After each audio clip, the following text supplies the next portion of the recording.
In this video, I'll show you how to reset your password in Xero. There are two ways to reset your password.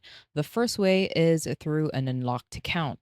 In order for you to do that, simply head over to the top bar and on the right hand side, click on your profile. Now, under your profile, you want to head over to account. Now, that will bring you to your account section. From here, you want to focus on the login details, and at the bottom, you will see your password. Now, on the tab, head over to the right hand side, and in here, you will find an option to change your password. Once you click on change, in here, you need to add your current password before you add a new password. So simply add your current password, and at the bottom, in order for you to create your new password, you need to have at least 8 letters, which means 8 characters with a letter and a number. In order for you to do that, simply add a random number as well as a letter.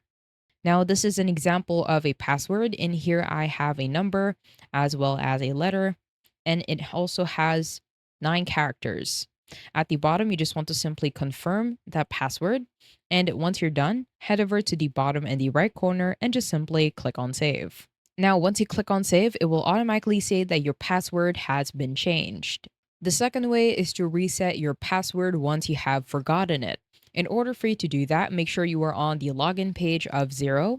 From here, head over to the bottom and click on Forgot Password. This should be a hyperlink.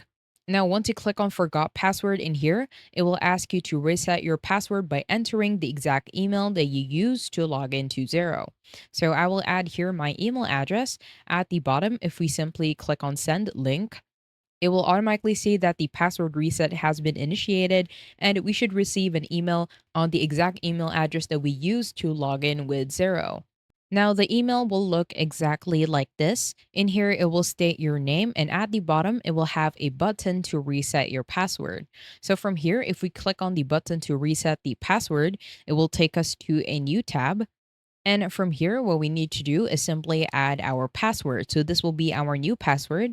At the bottom, this should also be a combination of uppercase and lowercase letters. Make sure that it is a minimum of 8 characters. So in here, I will add a new password and I will confirm the password below. And once you are ready with your password, head over to the bottom and click on reset password. Once you reset your password, it will automatically say that the password reset was successful. And at the bottom, if we click on back to login, it will take us back to the login page wherein we can log in with Xero using the email address as well as our new password. I hope you found this tutorial helpful. Please let me know if you have any other questions in the comment section below, and I will try my best to help you out.